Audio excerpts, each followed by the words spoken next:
व्यवस्था परिवर्तन के तत्वों की हमने चर्चा की है। उसमें कई तरह की बातें हैं। जैसे मान लीजिए कि व्यवस्था परिवर्तन के लिए आवश्यक है कि राजनेता पात्रता परीक्षा हो, जिससे राजनीति के व्यवस्था परिवर्तन हो जाए। और जो अरस्तु बोले थे कि लोकतंत्र मूर्खों की सरकार है, वो मूर्खों की सरकार न होकर के लोकतंत्र गुणवत्तापूर्ण और बुद्धिजीवी लोगों की सरकार बने और समस्त नागरिकों की सरकार बने। विधेयक भी एक पास होना चाहिए निजी स्कूलों की रोकथाम, मनमानी के रोकथाम के लिए। तो इस तरह से जो है हम ये कहना चाहेंगे कि व्यवस्था परिवर्तन के लिए जिस जगह पर और जिस मोड़ पर संशोधन होना चाहिए, नियम बनना चाहिए, वहाँ पर नियम बना करके और उसका जो है कारगर और प्रभावी देखरेख से उसका क्रियान्वयन करने के लिए क्रियान्वयन किया जाए, ताकि व्यवस्था परिवर्तन एक हकीकत में सपना न हो करके एक हकीकत बन सके। धन्यवाद। चलिए सर, प्रेस कॉन्फ्रेंस करने का उद्देश्य क्या है आपका? मैं प्रेस कॉन्फ्रेंस इस सवाल का जवाब देने के लिए आपको किया हूँ कि बहुत से दल हम इस समय सुनते हैं कि व्यवस्था परिवर्तन के नाम पर चुनाव लड़ते हैं, लेकिन व्यवस्था परिवर्तन है क्या? व्यवस्था परिवर्तन के संबंध में हमने एक बुक लिखा है, तो उसमें व्यवस्था परिवर्तन के तत्वों की हमने चर्चा की है। उसमें कई तरह की बातें हैं। जैसे मान लीजिए कि व्यवस्था परिवर्तन के लिए आवश्यक है कि राजनेता पात्रता परीक्षा हो, जिससे राजनीति के व्यवस्था परिवर्तन हो जाए। और जो अरस्तु बोले थे कि लोकतंत्र मूर्खों की सरकार है, वो मूर्खों की सरकार न होकर के लोकतंत्र गुणवत्तापूर्ण और बुद्धिजीवी लोगों की सरकार बने और समस्त नागरिकों की सरकार बने। तो व्यवस्था परिवर्तन का एक तत्व हुआ। दूसरा तत्व ये है कि प्रॉपर्टी डीलिंग एक्ट बने। समाज में जिस तरह की अराजकता है प्रॉपर्टी डीलिंग को लेकर के, उसको लेकर के एक प्रॉपर्टी डीलिंग एक्ट बने। तीसरा तत्व दहेज बंदी वर वधू सह अभिभावक सहमति विधेयक को पास किया जाए, जिसमें दहेज बंदी की भी बात हो और वर वधू और उसके गार्जियन की सहमति की भी बात हो, और इस तरह से जो है दहेज बंदी के लिए एक प्रयास किया जाए। इस तरह से आगे बढ़ते हुए जो है भूमि सुरक्षा उत्तरदायित्व विधेयक है, या मान लीजिए कि आपका त्वरित न्याय विधेयक, कोर्ट कचहरी में जिस तरह से जो है लोग मुकदमे को लेकर के झेलते हैं, तो उसके लिए भी एक विधेयक बनना चाहिए व्यवस्था परिवर्तन लाने के तहत।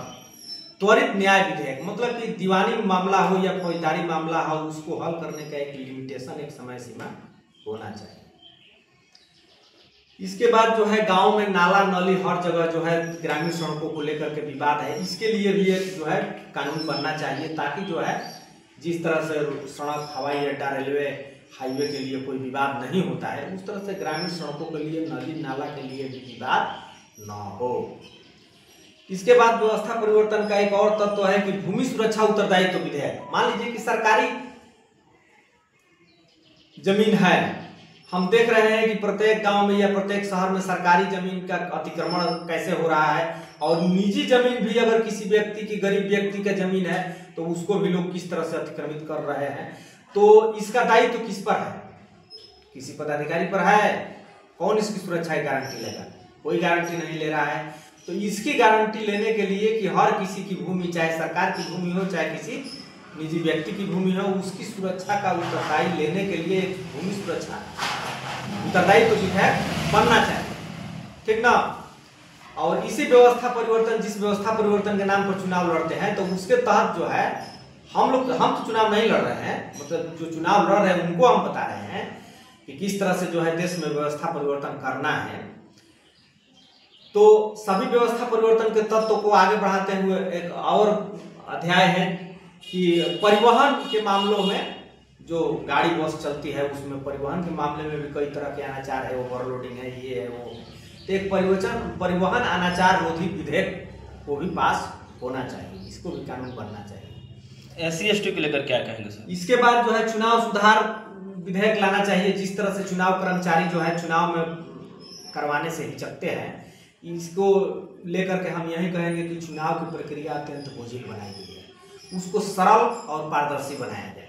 मतगणना और मतदान दोनों की प्रक्रिया में सुधार किया जाए, ताकि जो है मतदान कर्मी और मतगणना कर्मी जो है अपने को इस कार्य को करने के लिए अपने को जो है उसमें उनको बोझिलता न महसूस हो, ठीक ना। हर कर्मचारी इस तरह के ड्यूटी से भागता है क्योंकि जितना काम होता नहीं है उससे ज़्यादा उसको जटिल बना दिया जाए, काम को सरल तरीके से और शुद्ध रूप से किया जाए।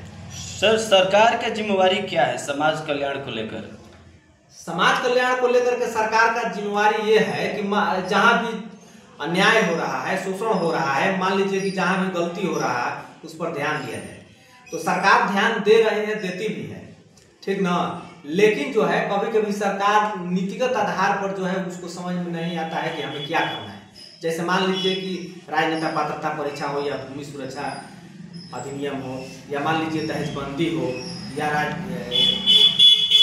नाला नली का विवाद हो, त्वरित न्याय अधिनियम हो, या जो है भूमि सुरक्षा उत्तरदायित्व अधिनियम है, या चुनाव सुधार विधेयक है, रोजगार नीति का विधेयक है, या निजी स्कूल जिस तरह से मनमानी कर रहे हैं तो निजी स्कूल नियामक विधेयक भी एक पास होना चाहिए, निजी स्कूलों की रोकथाम, मनमानी के रोकथाम के लिए।